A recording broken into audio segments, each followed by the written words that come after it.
Hello everyone, a very warm welcome to all of you who are joining us for the second panel discussion of the day, whose topic is Generative and Agentic AI Scaling Strategically. So first of all, I would like to welcome our moderator for this session, Mr. Ankur Jhingran, Global Vice President, Cloud COE, Teleperformance, Gurugram, and the panel speakers, Dr. Ridip Sarma, Vice President, AI and Innovation, QBS Learning, Noida, then Mr. Mayank Maggon, founder, CEO and CTO, TechChefz Digital, New Delhi. Then Mr. Arun Kumar, Group CTIO from LoQal AI Ventures, New Delhi. Next we have Dr. Balvinder Singh Banga, Group CTO, VTrans India Limited, Gurugram. Then we have Mr. Suneel Khare, Chief Technology Officer from Planetcast Media Services Limited, Bengaluru. Then we have Dr. Kulbhushan Upadhyay, who's AGM from TCIL, Delhi. Then Mr. Hiren, CIO from Prama Hikvision Private Limited, Mumbai. And last we have, that's it. So I would now like to hand over the session to our moderator, sir, Mr. Ankur, sir. Over to you, sir.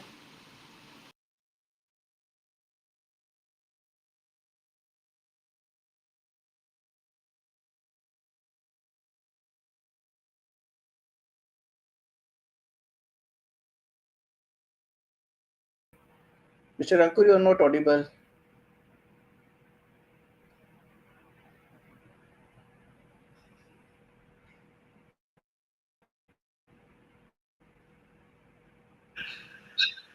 Is it now? Yep. Can you hear me? Yeah. Okay. Yes, now. My microphone got connected to iPhone instead of the MacBook. Sorry. My apologies. All right. Okay. So thank you so much, Vijeta. That was a wonderful introduction of myself and setting the stage so well. So great to see so many people out here from various industries who have been delivering impact. So I'm sure we have an exciting conversation ahead, not just about generative or the agentic AI, but also on how every one of us are truly shaping what we build, innovate, or scale responsibly. So let's dive in today's topic, which is why generative and agentic AI are more than hype. What is the importance of strategic scaling? And this is one of the defining chapters of intelligent information. So let's get started. So before we get into that, let's do one thing. Before we get into go to each one of you as panelists, the way we see or the way I see generative and the agentic AI from our world is these are two different terms which are dominating every part of the media, whether it is a print media or the social media or any other kind of a media or the conferences which we have been attending. I'm sure you are also part of those. But what is the real question? The real question which I see or which I hear from all these is this just the noise, or we are standing at the edge of something which is transformational? The balance is still in hanging. People are saying some people are saying that this is hype, some people are saying this is truly transformative. The time will tell. Now we have moved past away from the chatbots, all the conversational AIs as well. Now what AI can do now is the code for us. It is probably reasoning with us as part of the agentic AI as well, and even act autonomously. And we will deep dive into these things further. So these are all problem solvers. In some cases, we are collaborating, human in the loop and all.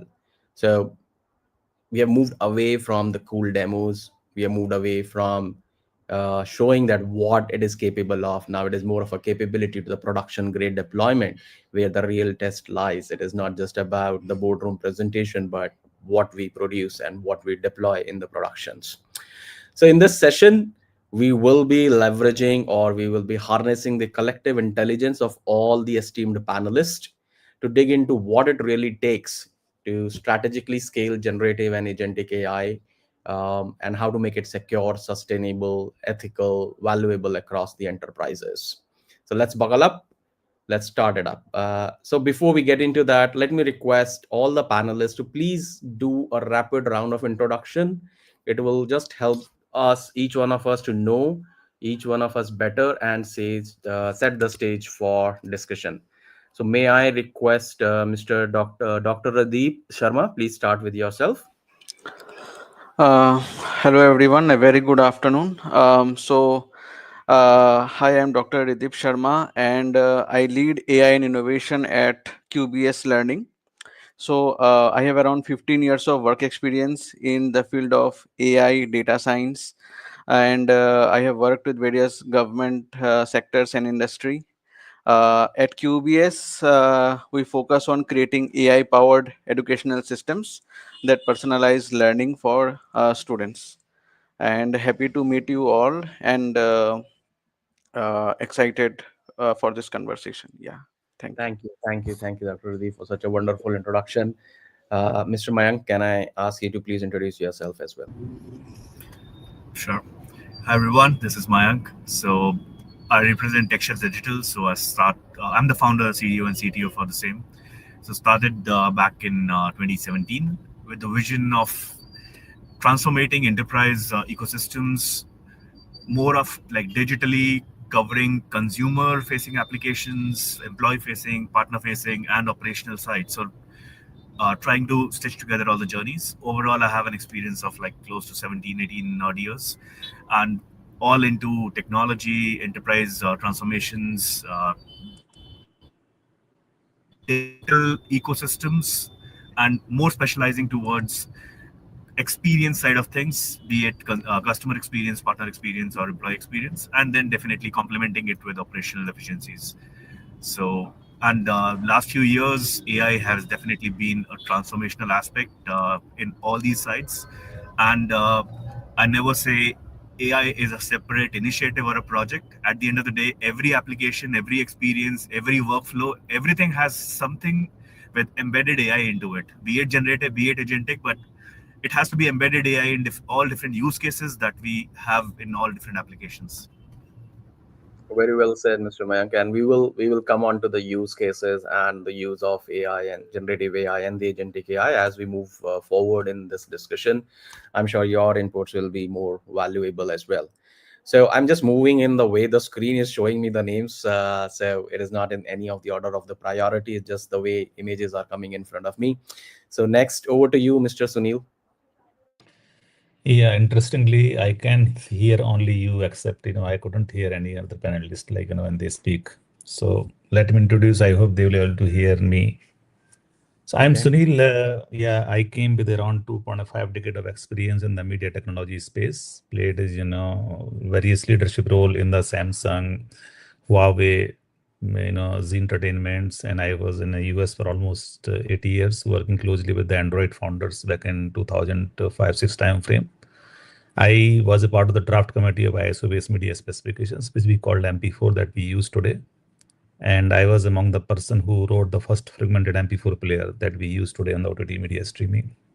I hold a bunch of patent on my name, and currently I'm driving, technology and media roadmap for Planetcast Media, where I am just, driving more about AI-led innovations. So we are building a lot of use cases around like generative AI, content-driven, commerce, like, building a lot of insight around the video. So many things are happening around the media space, and that's where I am part of the Planetcast overall evaluation journey. So very impressive, Mr. Suneel. Highly impressive, and a lot of things to learn from you, from your experience, of course. Just a quick check. Rest of the panelists were able to hear Mr. Suneel. Yes. Okay. I see a thumbs up. Okay. Great. Thank you. All right, Miss. Moving on to Dr. Balvinder. Yeah, hi. First of all, good afternoon to all uh, participants who all are there, panelists who all are here. And my name is Dr. Balvinder, and I work for as a group CTO for VTrans. I'm having a 27 years plus experience. Uh, Now, if I calculate, is more than 15, 20 years only in the logistics industry, and in last 10 years plus, especially into the transportation and the no pure road movement. If I specifically talk about, I have given a many no development components to the iShare also and to the Tata as well.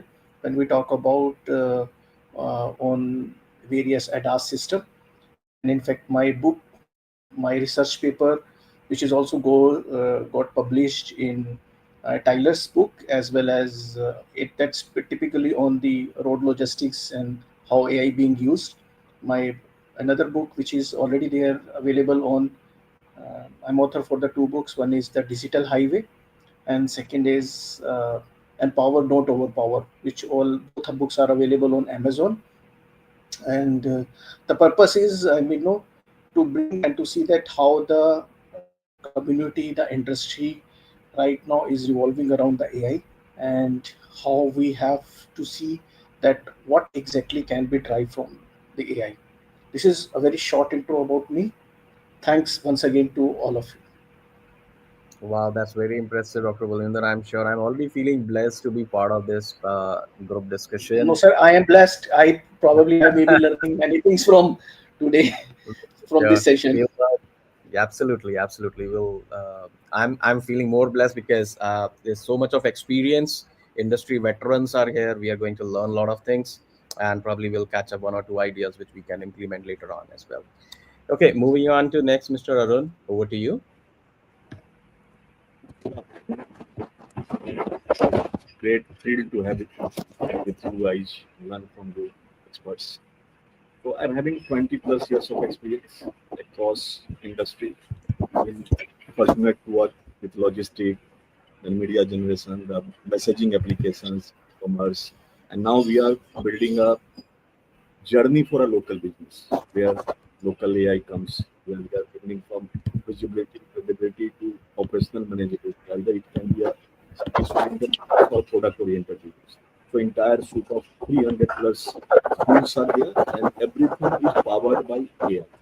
So AI is now the core layer of any application.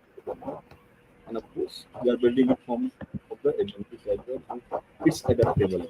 So more responsible, more agile, more agentic, and adaptable.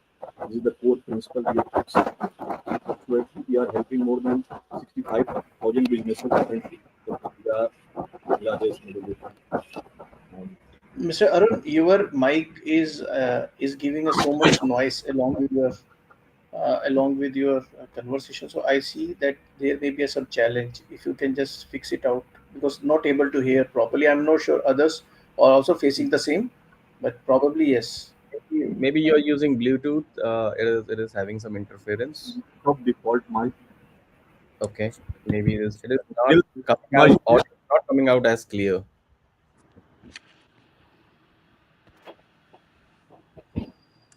It's better now, Ankur? Yes, yes, it is. It is much better. Okay.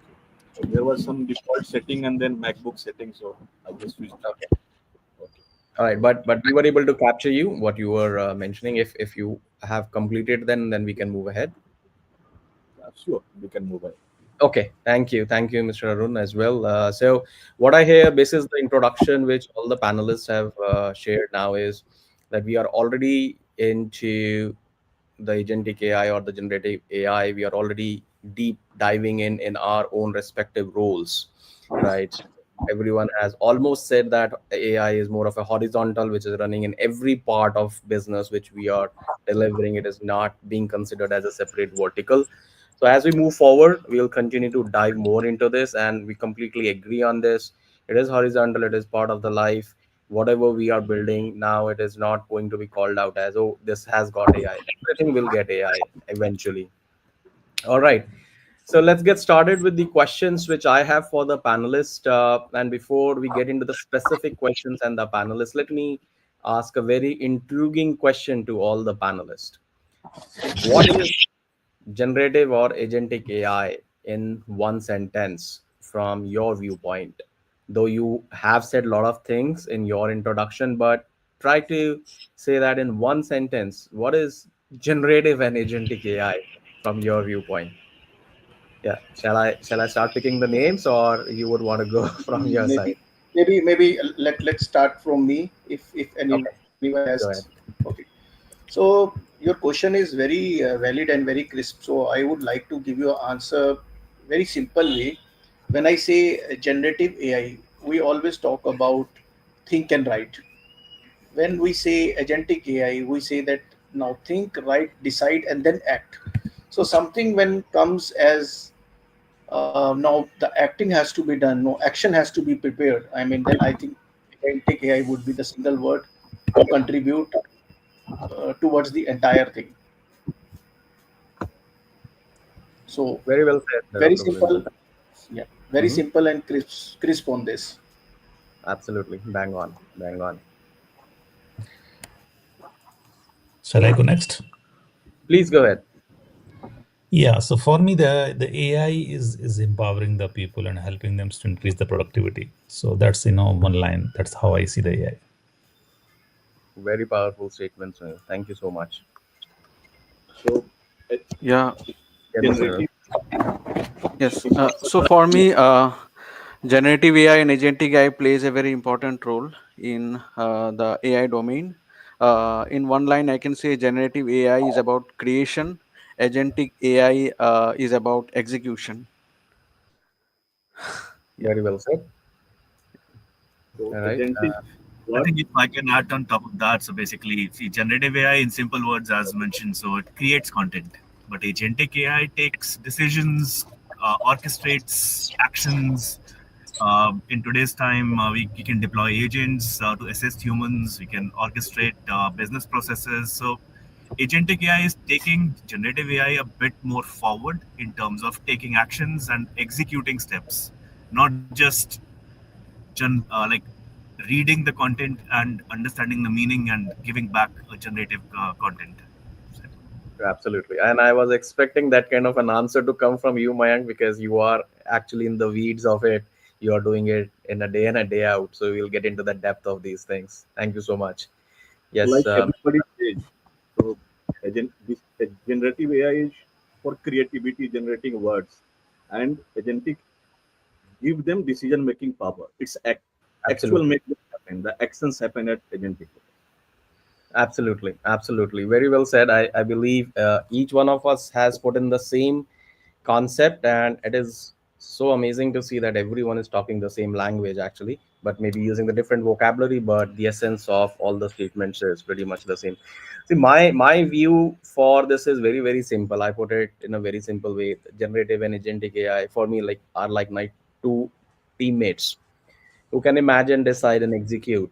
Probably the way we see from a business standpoint is the ideas which can be driven into the outcomes in a faster and even more better way, because generally the times which we used to take in order from an idea, from a conception to delivery, it was huge. Now that time is reducing basis the generative and the agentic AI coming into the picture now. All right, glad. Now moving on to the specific questions wherein I will be asking to the panelist. The first question is, what business functions are seeing the most immediate value creation from generative and agentic AI?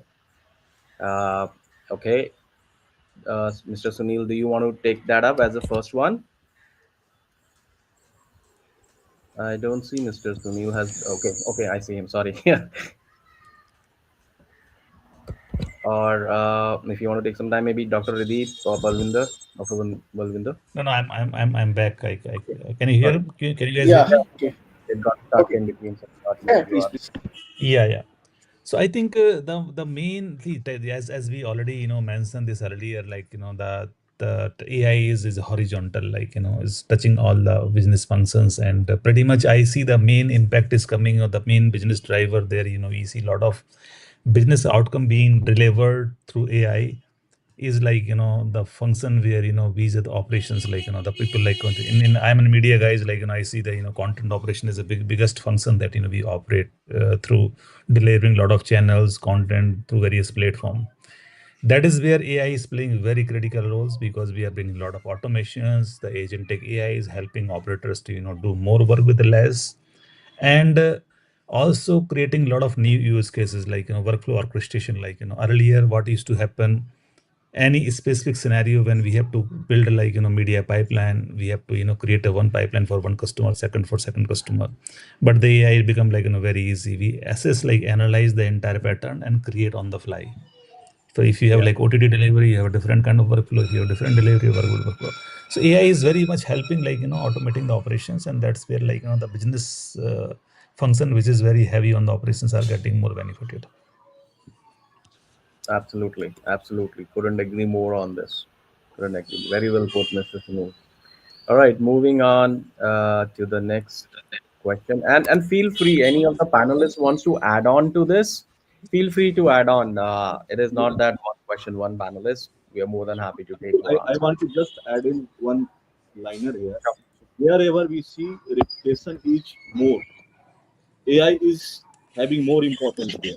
So like functions like marketing, support, HR, we see early leverage and their outcomes are also more automated and more focused, which is translating to return on the ROI side. The return on not only the investment but intelligence and involvement. Correct, correct, correct. So the tasks which are standardized, repeatable, so they are moving faster, taking less time, effectiveness, efficiency of the processes are improving, time to market, go to market has improved tremendously. So all these things definitely contributes to the ROI. Yeah. I would Okay. like to share. I would like, Mr. Ankur, I would like to share a couple of inputs, and that is from the real, from VTrans, if I talk about. And I mean, because as everyone knows, logistic industry data is very complex, very, very complex when we talk about. And to analyze that, I mean, when I see agentic AI, most of the organization, what I got to know, I mean, I'm not talking about right now, gentlemen are who all are in this call. I'm specifically talking about the industry.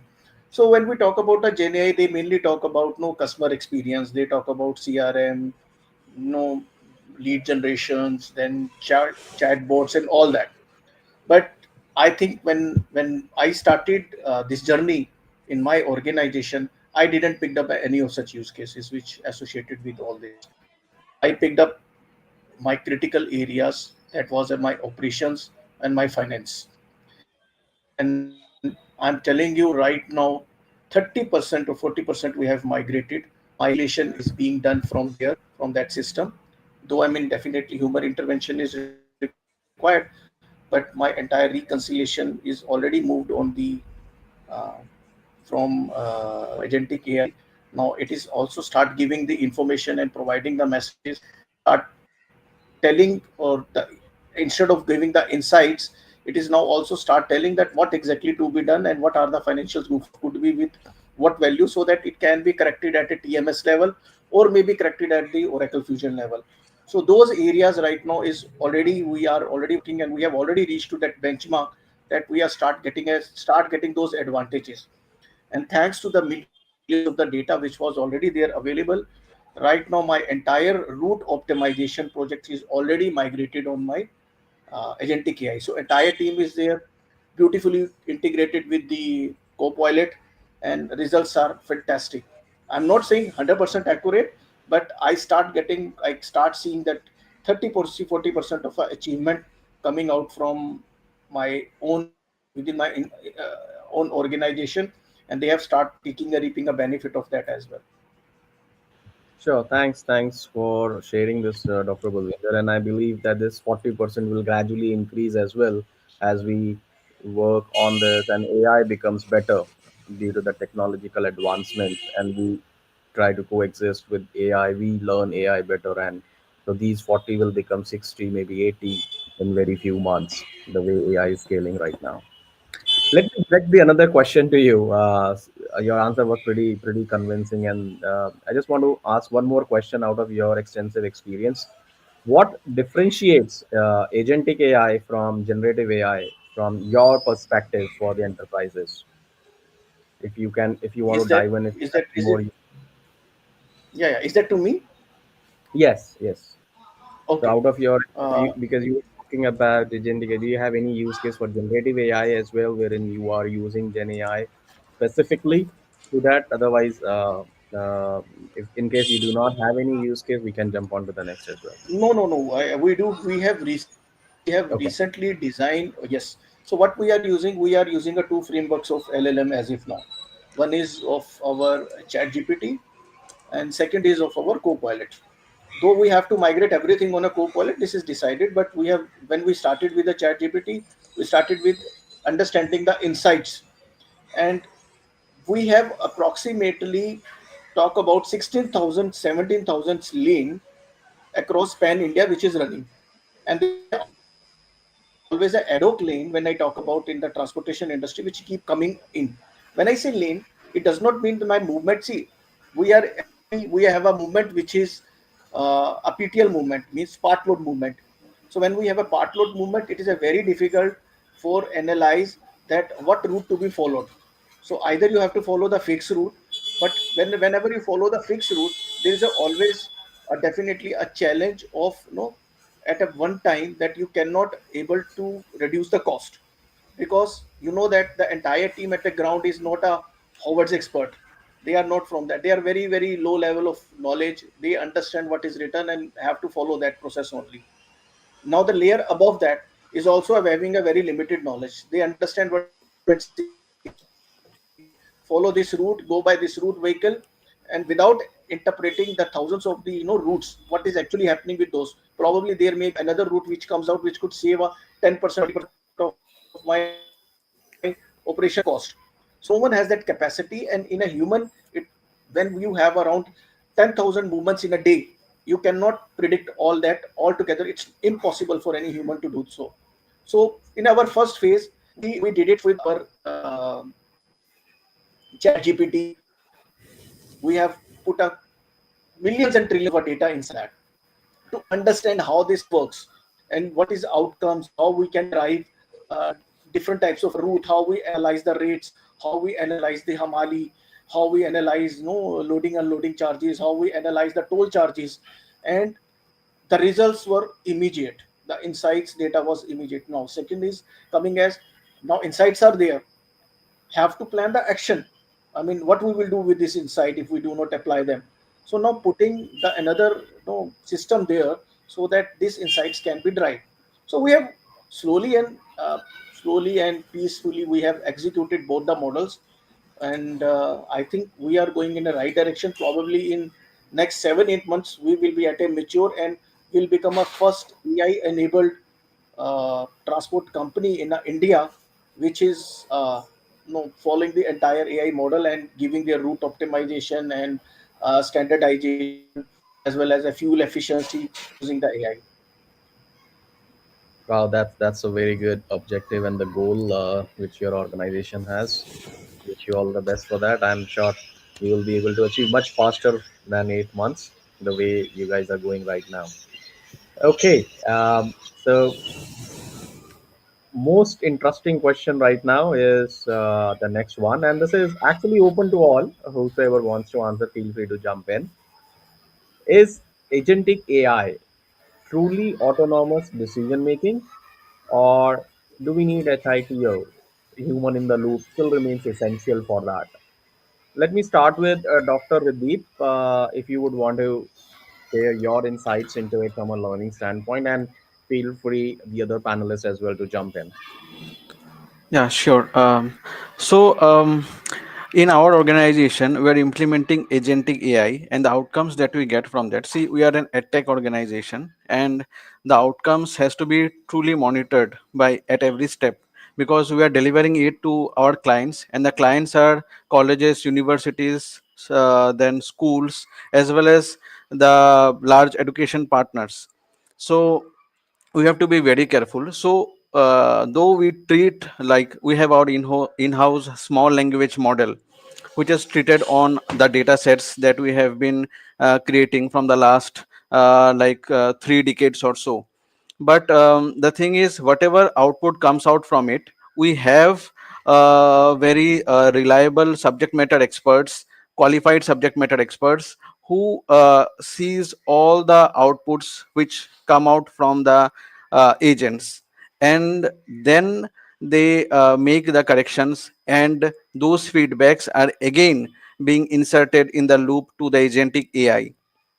And so this is the process that we follow. So yes, the agentic AI or the use of the small language model has increased our efficiency by, I would say, 35 to 40%. and every day by day or every month wise, it is we are trying to improvise it. If I say 35 to 40% efficiency is coming from the agentic AI model, the rest is taken care of by the human experts. In our organization, we treat all the AI pipelines like supply chains. Every step from say prompt design to model inference should be measurable, optimized, and aligned to the business outcomes. Measuring each step, then we think of an AI workflow like the compute cost per prompt, time to generate, reducing the GPU usage by 20%. All this comes into action, and along with this we have an effective human in the loop who verifies everything that comes out. So in that way we get a quality output, as well as our model gets to learn from the feedback that from the human in the loop. Right. Thank you. Thank you for an elaborative answer, Dr. Ridip. So what I capture is, as a summary, is that HITL is definitely essential, at least for now, wherein there is a human who is checking the output, and particularly from your industry at tech, you cannot afford to make mistakes when it goes Yes. the media and all that, because people will catch it very easily, whosoever is consuming those videos and all. Yeah. Thank you. Thank you so much for this very informative answer.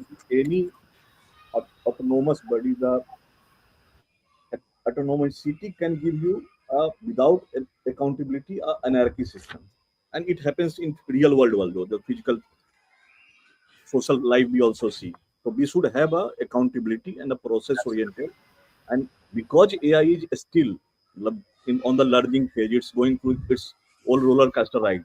There a learning loop, like Ridip said, that re-feedback and learning should be a continuous cycle there. So we can be might be a Tesla owner, and their gear can be shifted from AI. Right. Very well. Very good perspective, Mr. Arun. Thank you for that. Let me come Maybe to on you. top of that, like one key aspect, I think it's pretty much industry and use case specific question. Like every industry is very different. This Then there is a balance between sensitivity versus time. Now I think there are two key stakeholders that I see over here. From one from media tech and let's say one from edtech. Now I'll just compare it in these two as well. Like we are working with a media tech company in the US to implement AI to more faster bidding processes for ad sales, ad slots, and honestly, you cannot afford human in the loop in that because the bidding happens in milliseconds at times. Whereas in edtech, speed is not that much of a priority, but versus quality and sensitivity towards the student. Again, we are working with a tech company in US to create AI tutors and AI based learning paths. Now, definitely over there, human in the loop is very important because AI cannot understand every student's sentiment, or like even you have to train them a lot. You need to validate the content a lot with respect to that. So use case wise, industry wise, definitely it's a very open question. It always depends on the requirement, how we need to take it forward, like where we need it, where we don't need it. So it's not that AI is a villain. We always need human in the loop.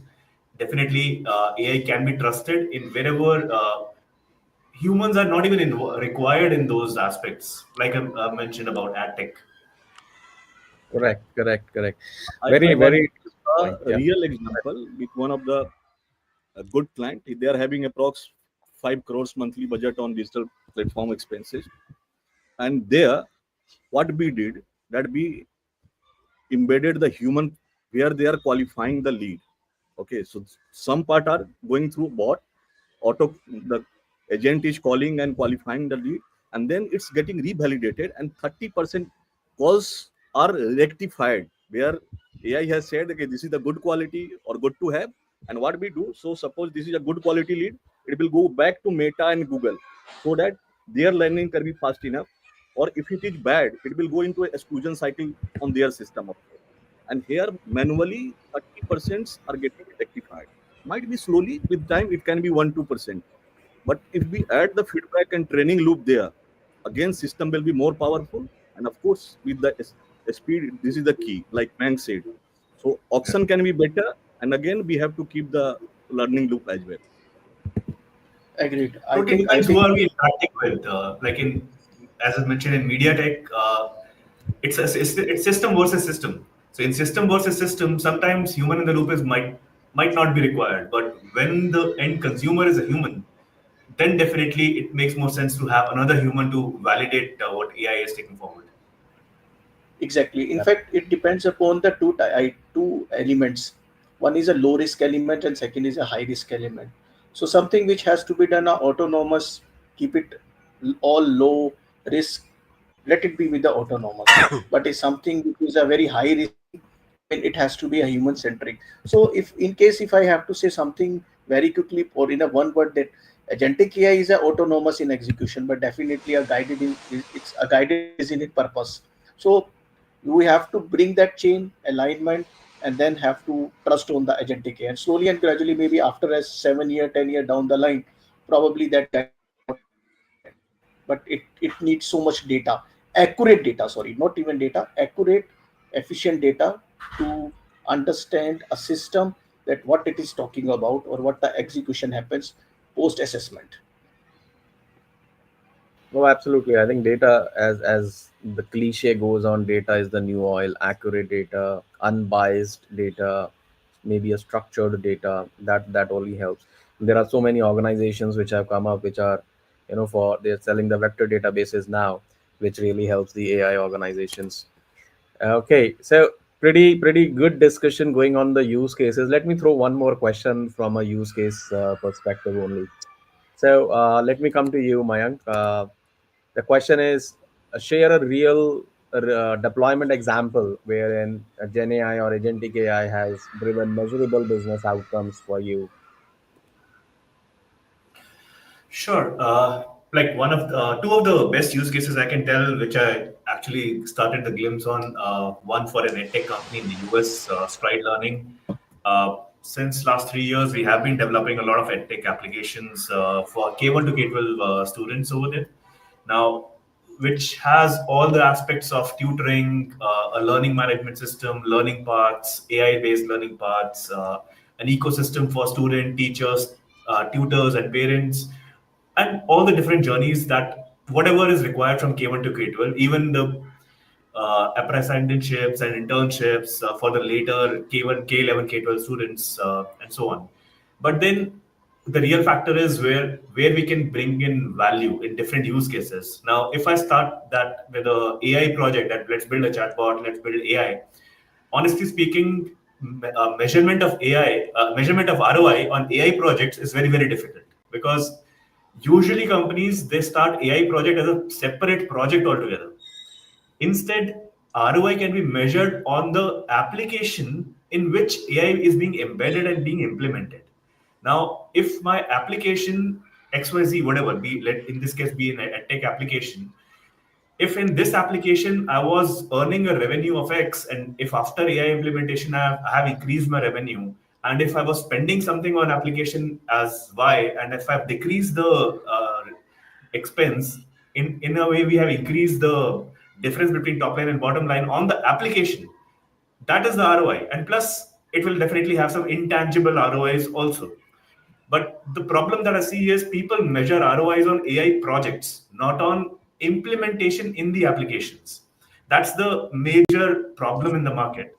And like one edtech app example I gave you right now, so a lot of AI journeys into that, even suggesting content, even creating a learning path for the students, understanding the students, not only from a academic perspective, but also from a gamification perspective. We have embedded e-games into the ecosystem, so that through the gaming behavior of the students, we can depict that this what kind of skills are better in a student, and then accordingly take the course of action in terms of academics as well. So this is around edtech aspect. Another use case quickly I just mentioned is around advertisement technology. Now, We are working with a broadcasting media company in the US where we are working on ad slots management into the media. There are demand side platforms, supplier side platforms, ad exchange servers. Now, the problem in the market has been that all these systems are very isolated in certain manners. The data unification is a bit harder, and very, very real time is required because ads are the bidding on the ads on the ad exchange servers happens in milliseconds, especially for the digital media, the OTT and the streaming media. The linear TV media has been simpler. But now in this case, AI definitely brings in value because taking decisions have to be like in really milliseconds. So you need to determine what kind of impressions are coming on your ads. Basis those impressions, do you want to increase the minimum bidding rates of your ad slots? All these things happen in real time. So definitely AI brings in a lot of value. Now over here, again, it's difficult to measure the ROI in direct terms because people will say this was already being already it has been there, it is happening, but the ad monetization value definitely has increased. So in a way, the value of ad monetization that has increased is the ROI of the AI project. As I said, AI project itself will never show you a value. Wherever it is implemented, that application or that department or that company altogether will have a different kind of a value showcase in any of the terms. Sometimes it will be in terms of revenue, sometimes it will be in terms of effort saved, or sometimes it will be intangibles also. And somewhere as humans, the professional aspect has become so much that we only count tangible outcomes. Intangibles are somewhere left out for XYZ reasons, but it is always to be measured from both the sides because as technology, we should always be aware of the fact that we are only solving two problems, honestly, experience and efficiency.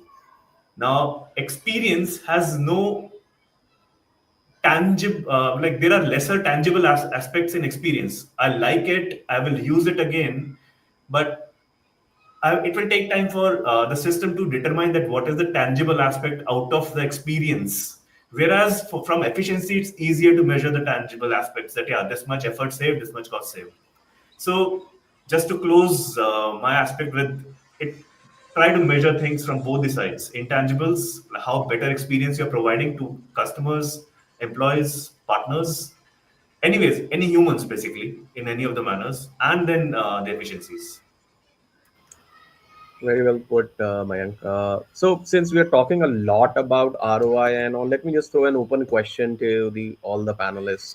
So, when you are scaling an AI, so how do you justify ROI to the leadership or even to the board? What are the strategies which you guys employ, or what is that you have done? I'm sure in your career you have gone back to board or leadership to justify the ROI, and it is not that clear these days because we are still in the early stages of it. What is that you guys are doing right now? It's an open question, anyone can answer. So what I generally do when I just wants to get this investment, just to provide investment justifications to my board on the AI side. See, AI, what I'm trying to do with the AI, like I'm trying to speed up my roadmap. Right, what I used to do earlier in 1 year, now I'm delivering 6 months. Right, so I'm giving more powers to my business, like they can go to the market with a lot more offering than they used to provide earlier.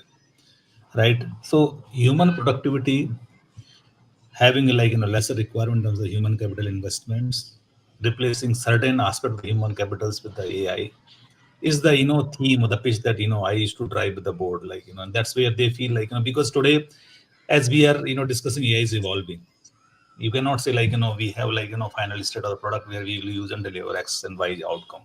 It's all experimental. Certain use cases where data is pretty much like reliable, your outcome will be reliable. But somewhere like maybe models are being trained in the media space. I'm talking about like for subtitling. If I use AI driven subtitling, I will not get 100% result. I have to put human in the loop, right? Because somebody has to moderate, like to see whether AI is generating right or not. So dubbing, dubbing cannot happen. It's a robotic voice. Is human-like voice, certain models are, providing that kind of result, but still not as as a human speaks, right? We are trying to do a voice cloning and all those things.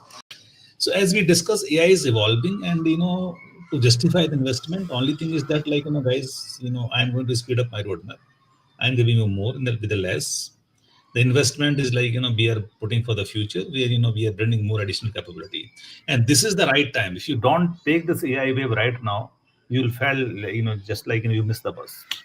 So start investing in the AI. So once as AI become mature, you also become mature in that platform. So you have more control on your services, your infrastructure with the product roadmap. That is very much heavily driven by the AI. Right, right, Sunil, and I'll just refer to one of the uh, videos I was watching, and it came out either from Sam Altman or one of the AI leaders. He said that today's AI is probably the worst AI. It is going to improve very, very quickly in the coming years or so, and those technological advancements are any which way is happening. So, is that anyone else wants to add on? Yeah, Any technology is always worst in the present. It will always Yeah, be better. absolutely.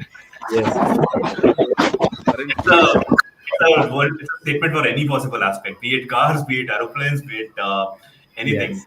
Everything You evolves, everything scales up in the future. So, and it takes time. The only thing is the way AI is improving, and it is just beating everyone's expectations, because till last year it was all about generative AI. Starting 2025, it came out agentic AI, and it has just taken everyone's imagination by but surprise. honestly, all these are frameworks, all these are technologies. These are not use cases. The problem that I see in the market is people are saying there was Gen AI, now there is agentic AI. But if you go down into the use cases, even earlier there was agentic AI in a different manner.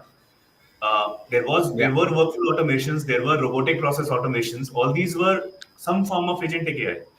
The only thing is, with the Gen AI coming in, certain add-ons have happened on top of it. So, like at least what I try to educate my customers or my partners is that, guys, let's think about use case. Let's try to scale up the use case and then see what all capabilities we have from the add-ons happening in the market in terms of scaling those use cases. If you go absolutely. Because technology towards requirement, 99%, then you are not justifying the ROI to your management. But if you go requirement towards technology, then is that is the time when you are actually justifying ROI to your management. correct, the the business requirement comes any which ways first, and then you get into the technology. Yep, So correct. in the Yes. real sense, for my definition, business is nothing is and then converted into the reality. Right. So being close to the technology, we understand how AI is evolving. Like Mayank is also mentioned the same point. Correct. So we have to sell our stories to the business, because the people sitting in the room may not be as expert as we are in the AI domain, and they will always a resistance. Like, guys, I want to put that much money at this point of the time. And See, I you tell know you what? what. Yeah. Uh, Sorry to I, cut you, but yeah, yeah. the irony is, Sunil, the irony is, if you don't put it and if you miss the bus, then also the blame comes back onto us. Then why yes. why Technology is one always soft target for any business. If nothing works, then the technology is blamed, right? So that's a real typical scenario in every organization. don't correct? calculate by only from the investment point of view or direct earning. Calculate it from the saving point of view also. AI is saving. They are saving your time, saving your resources. AI is multiplying your resources. So you are getting things faster. You are getting better insights. So AI is kind of giving you clarity, saving insights, and then of course return is multiplying. So ROI is bigger in terms of AI. Yes, yes. And Dr. Balvin, you were saying yeah, something. and when you Yeah, talk what I about like scaling generative or agentic AI strategically, it's like really about finding the right balance. On one Mhm. side, there will be innovation, pushing the boundaries of what AI has the potential it can do, experimenting with every now and then you hear about new models coming in the market, new features with new features, new ways. The generative AI, like previously, generative AI was there, as Mayank mentioned, but it came into popularity because it was giving much better output, much better images, like and much better. Like now you can create videos, you can create formal images through generative AI. So it's about finding the right balance, pushing the boundaries of what AI can do, experimenting new models, feature that is coming into the market, and new ways to engage your customers. So of course, on the other side, there is financial visibility and operational control, understanding what each model or what company API or data pipeline costs, and ensuring that like every investment delivers measurable value. True. Very well said. Dr. Balvinder, sorry, we have been running over each other. No Please, problem, over to you. no problem.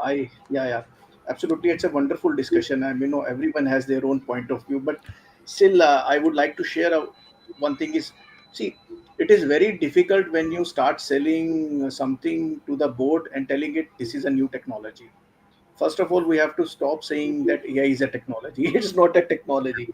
It's the entire framework and a thought process which is getting changed across the organization. And Correct. what exactly it requires, it's we have to tell them, or we have to see, I mean, value creation indicators we have to bring.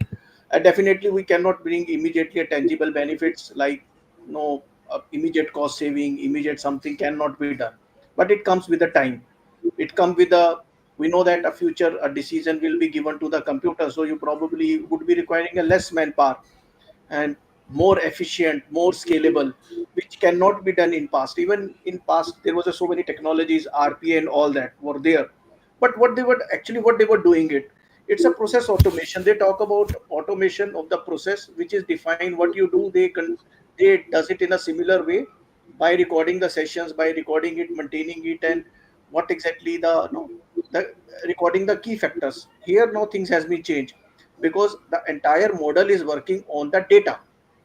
The entire model is working on the synopsis, what is being generated. The entire agentic model works on that. So I think they both are different. So we have to first start telling the management this is not the technology. This is coming as a new changeover across the organization. If you will not do it, someone else will do it. They will be much ahead than us. And one more thing that needs to be informed while doing this is some higher management usually asks, what about all the data lakes and these data pipelines and the machine learning algorithms that we have implemented in the past few years? All is that all that a waste? So that is also one lesson that we have to take forward with them, is that it's not a waste, it's a complement. Gen AI and agentic AI is a complementary layer on top of your existing machine learning layer. So at the end, the output has to be hybrid AI. So it's not that Gen AI is a separate world and your old school data and ML is a separate world. At the end, a success comes from a multimodal orchestration. So I think MCP and multimodal orchestrations and these things are becoming more and more realistic in terms of the implementations, because at the end you need to solve the puzzle using everything that you already have in the system. It's not that you have to scrap everything and then just rebuild everything on Gen AI. Right. That brings me to an interesting question, which is the next one, and I'll rather open it up to everyone because we were talking about data, we are talking about change, technology. So let me put a difficult question to all of you. So what should actually the leader should prioritize first? The technology readiness, the data maturity, or the change management? Feel free to put your perspective. SOPs and processes, like in simple words, anyone can talk on top of that, but AI usually fails because SOPs are not clear. If your processes and SOPs are clear, AI is not that difficult to implement. But and then data and everything comes afterwards. Only with data you cannot succeed if your processes are not clear. Yeah, absolutely. Bad data will generate, I mean, garbage in, garbage out. So But data I'm has to actually be good having enough. different experience as well. So it's parallel things. So many AI startups fails because of the low or very bad quality of data also. So design, process, on keep it incremental. So you have to not rewrite everything every time, but start with a small data also process, governance, retraining models, and then keep it incremental so that you can save time also and keep leveraging, and whenever you have to go by roll back anything and go fresh, you can be ready for that. So change management is also important, but not make it too complex. Make it a basic one. So In fact, thanks. I think I agree with Mr. Arun. If we talk about only three things, technology readiness, data maturity, and change management, then I would say leader must start with the data discipline first, then strengthen the technology preparation, and then after that, a people-driven change management can be done. I mean, though in the past, if you see that no technology era, what we have covered long time back, I mean, always we see the change management was a very tough. Here the change management cannot be a tough, because the reason behind the most is the work is being system dependent now. So change management become easy this time, but accuracy of the data is at most priority if we have to go with the right process. So SOP is definitely required, one part of it, any entire organization. Without SOP anyway we cannot move. So that comes as a top, and then come as data, and then after that, no, technology readiness, whatever technology you want to use, that's fine, and then later comes as a change management. Right. If anyone has a point, or I have just like one last cherry on the cake on this. One more factor, which is not out of these 3 points, but readiness towards like multi-model orchestration and these things, because somewhere over reliance on one model kills a lot of aspects, and there's a very thin line between product like build versus buy. So don't go too much towards buy, because the day you cut your subscription, the learning is gone with the product. And don't rely too much on build as well, because by the time you build, the use case will be extinct. So it has to be the right balance between the two. It has to be right kind of orchestration between models. The future is all about small language models. The larger the model is, the more that hallucinates. So the myth of one model is perfect for everything is not right. So these are certain aspects that have to be thought or on top of these three, like data, your SOPs, and your technology readiness and everything. And yeah, sorry, but one quick use case I can also tell, like usually with organizations, the marketing goes with different products, the IT goes with different products, the business or the operations goes with different products and AI. At the end, what happens is the organization is not learning. The data is not unified, because everyone has different products, different partners, different models, and none of them are talking to each other. So one, maybe they are succeeding there in their own KPIs, but overall as an organization, the success happens when everything unites together. So the AI strategy happens at the core, between all the departments, between everyone, although they can have their own starting points and ending points, but then at the end, everyone needs to collaborate, the data needs to collaborate, the learning also needs to collaborate, because people say that my data is unified, but honestly speaking, 99% organizations, their learning is not unified, because someone's learning is going to GPT, someone's learning is going to Claude, or someone's learning is going somewhere else. But I would always suggest at the end, as an organization, on a long run, if you can build a small language model internally, or multiple small language models, because there are more specializations in each of the model, that's the real future for most of the organizations. Correct. So private LLMs, a lot of organizations are any which ways doing as well. So SLM definitely comes into the play. So Yeah. actually, this actually brings another question to that. So once we are building this, since you touched upon my interesting point of build versus buy, so adjacent to this, there is a question which is coming to my mind is like, what kind of a governance frameworks or the guardrails must the companies put in place even before thinking about these or the AI scaling which they are trying to put up? So anyone, Suneel or Dr. Balvinder, anyone wants to add on to that? What are the guardrails or you have put in from your organization's perspectives or the frameworks from a scaling Yeah. perspective?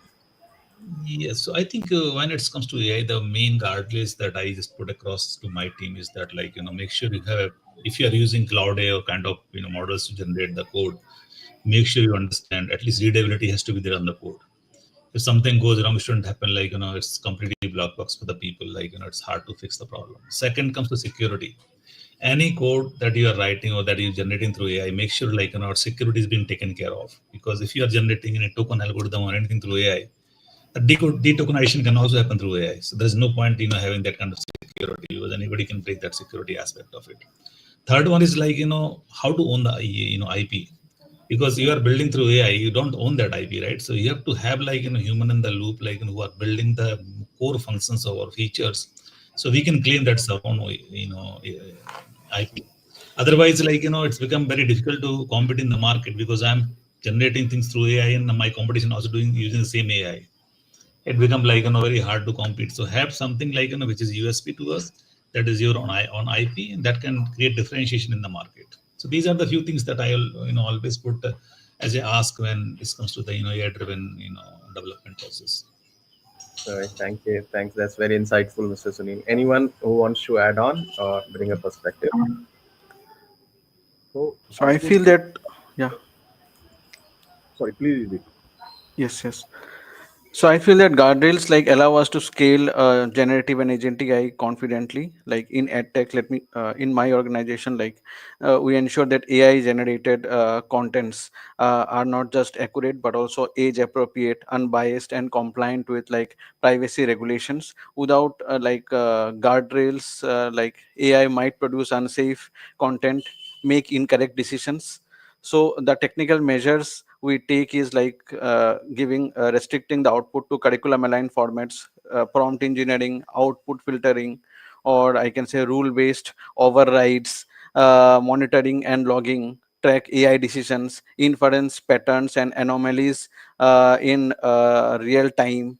And of course, there should be a process, human measures, human in the loop, periodic audits should be there, check AI generated content for compliance, adherence, errors, bias, training the and following the various guidelines, whatever the content is coming out, so that we can innovate quickly while keeping our clients safe and confident in AI adoption. All right, thank you. Over to you, Mr. Arun. You wanted to make a point? Yeah. So, because adding to Ridip and Sunil also, so nothing has changed so far. So NFR, which we used to keep in old age also, we have to keep doing the NFR here also. But risk is more high because of the speed and because of the ability of or access of the data size. So policy driven, the governance will be the very base layer of the AI, any architecture. So by design, we have to practice governance. The governments are very tough. You can have a hefty penalty also, and there are high risks that one single mistake can be leak any volume of data. So there we have to come very tightly, have everything as NFR, and then have observability, audits, logs, and the proper CI/CD pipeline as well, where you can have the reversible mechanism as well. And keep like governance can be a ground, not can be a part of play. Right. So it can't be an open field. There has to be the proper guardrails coming in, so that everyone knows what are the boundaries in which they have to even innovate, right? So it can't be just go ahead and innovate anything and everything. All right, it's quite sounds interesting. So this brings me to the last question of this discussion, though we are running over the time by 10 minutes. I'll try to wrap it up as quickly as possible. So the last question is, this is actually also open to all. This is not very specific to an industry. How are roles, skills, and employee workflows evolving with agentic AI taking autonomous actions? I'll repeat it once again. How are roles, skills, and employee workflows evolving with agentic AI taking autonomous actions? Go ahead, sir. Maybe I'll just start one quick line and then someone. Now is the time of orchestrators, not so gone is the time where you need specialized people for specialized roles. Now it's more journalists having more orchestration roles that they need to, because detailed work anyways, if AI agents are doing that, so they need to just orchestrate and validate. So command centers, moderation dashboards. I think these are the new terminologies coming up in different departments where lesser people can manage everything, orchestrate everything using these single source of truth places like command centers, control towers, where the whole department actions can be just monitored, governed from one single place, rather than multiple people doing each and every step manually. So for me, that's the future coming up with respect to the employees in different departments. Although exceptions will always be there depending on the nature of the business and the nature of the job roles and so on. Correct. For example, in healthcare industry, if there are patients and all that, you can't really take that risk of agentic AI taking the autonomous decision. So very well said, Mr. Mayank. So use cases will definitely differ as per the industries. Anyone else wants to add on to this or build up? Yeah, so I will continue with Mayank what he said. And personally, we have observed inside our organization as well. So it's changing person from a leader to mentors. So many people who were very good in their skill, they were lacking in communication. NLP helped them in writing a good mail, presenting something in better way. So we have seen the people are empowering, not only empowering themselves, their colleagues are growing, whole entire organization is growing. And same time, it's a co-mentor, co-colleague, co-ownership is happening. And same time, we have now a ML ops guy also inside our team. So very senior people, they are not DevOps now, they are on ML ops. The role wise, we are adding AI layers there, and same time, overall organization is growing. True, very true. I really like this word leader to mentor, but I'm just sharing one example. So people who feel that they cannot write, within my team, people who feel that they cannot write good emails, so they use the Copilot, and then they write it to another colleague. Another colleague also uses Copilot and respond back to them. So somewhere it is coming as an impersonation as well, rather than the originality. People are losing it out. But yeah, I mean that's how the world is moving. So the world will be AI versus AI, and human will be the differentiator eventually. Correct. So Ankur, if as a person you want to learn from that, it will be a great change. So people are using WhatsApp messaging also with the AI. Of course, Correct. communication is more powerful. Tone they can set. Sometimes happens that whatever tone we are speaking might be people feel offended. But here you can have the all kind of support system ready with you every time, 24/7. Correct. I think the basic human skills of being curious, being able to learn new things, those will continue to remain high in demand. Critical thinker, curious, problem solvers. So these people will continue to remain high in demand. All right. So actually, we have come to the end of the questions, but there are a couple of more. This is more of a quick fire round, and I'll wrap it up quickly.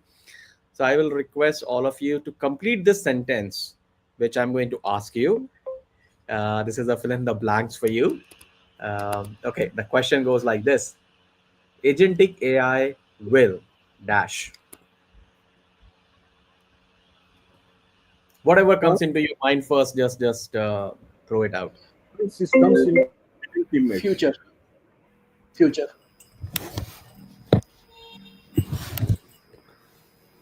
Okay.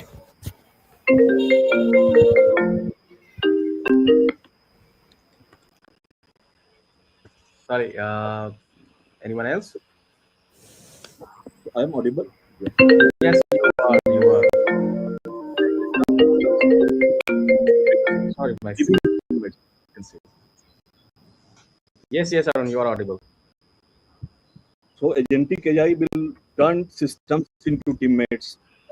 Absolutely. Work.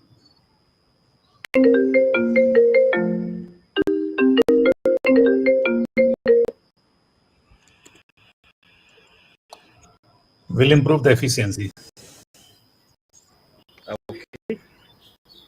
Agentic AI will improve experience and efficiency. Like I'll just add experience on top of that. Sure. Yes, absolutely. And from a point of view, I will say it will turn ideas into income in real time. While you are sleeping, you will be earning. Yeah. Absolutely. Okay. Okay. Dr. Ridip. Build smarter organizations. All right. Very nice. Dr. Balvinder. It's building the future. That's it. Okay. Very nice. I'll just ask one more question and then we'll wrap it up. My last question is one mistake companies should avoid while scaling AI. I'm sure everyone has answered in some shape and form, but what comes to your mind first when you think about it? What is the mistake? I heard that we should follow the basics. We should be careful when we start. We start small. We start and then we start scaling it up. Look at what we have. But what comes to your mind first? One mistake companies should avoid when scaling AI. Like Mayank said, don't I fix any one model. Face transformation, like Balinder sir said. Right. Okay. yes. So yeah, one is start with the business problem, then architect the AI solution, and then while architecting the AI solution, don't put all the eggs in the same basket. So have multi-layered AI and multi-model orchestration. So multi-layered AI can be like something solved by a small language model. If not, then a large language model. If not, then by something else, so that someone solves it. At the end, there should not be. It cannot be solved. Yeah, don't rely blindly on AI for security. I think, because data is the economy, and if you just leave data just, in the mercy of AI, then one day you'll find like, you'll lost that data for your customers. The security it should be a center of everything that we are building, and with the AI, when like, AI is driving more things and taking more controls, like, you have to keep control by making sure like your data is protected properly. All right. So Thank you. Sunil? Yeah. yeah, I think the biggest mistake is no scaling AI. If we build without trust, alignment, and discipline, and a plug and play, it's actually a cultural change. So it requires so much changes inside and outside the organization. Great. Okay. Let me do one more. Let me ask one more question from my side. What is one advice you want to give to the organizations which want to start their Gen AI and agentic AI journey, which we have not started up, but they want to start? What is one piece of advice? This is your extensive experience you want to share with them. Yeah, allocate the budget for AI without Yeah, people should not think like whether AI will do will not do. AI is real. If you don't invest in the AI, then you will lose the opportunity start that you earliest. Absolutely. Yes, Thank you. Have absolutely. patience with AI. Yeah. Yes, yes, yeah. Actually, we are living now in a world wherein instant gratification is there. We want everything now in 10 minutes. Deliveries need, and then we need lesser than 10 minutes also now. So yeah, patience is one thing which is running out definitely. Okay, Mr. Mayank, you want to say that anything on this?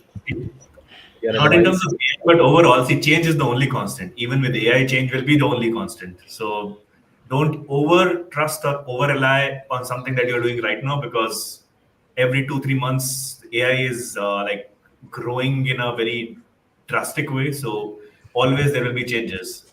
So do smaller steps. Make your systems as loosely coupled as possible, so that in the future it's easier to plug and play.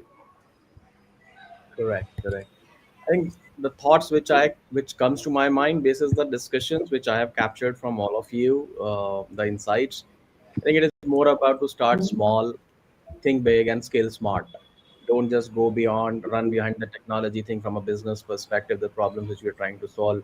Experiment and experiment fast, but measure everything in terms of the business impact.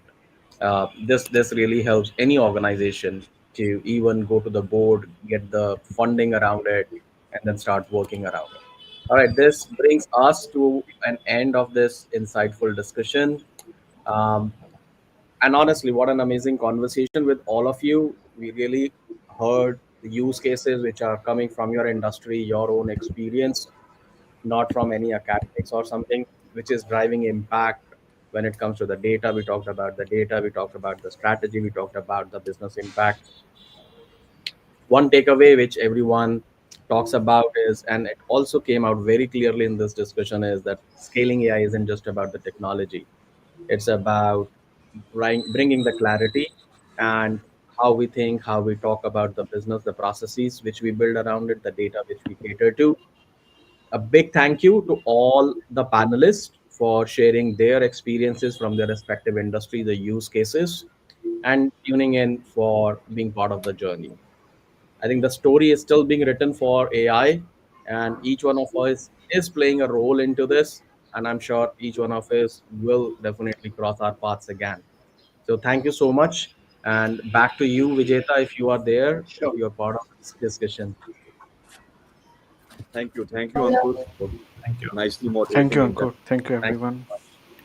Thank you. Thank Thank you you, Ankur. everyone Thank you. for thank sharing you. such insightful sessions. And now I will also like to thank our moderator, Mr. Ankur sir, for steering the conversation so effectively, and to our audience as well. With this, we conclude panel 2, and after a lunch break, we will start our third and last panel discussion of the day. So I will request all of you to please join it as well as an attendee. Thank you so Sure, much. sure. Thank you, Oh, Vijeta. Thank you so thank much. you. Thank Thank you, you. everyone. Bye-bye. Thank Thanks. Bye-bye. Bye. Thank you, everyone.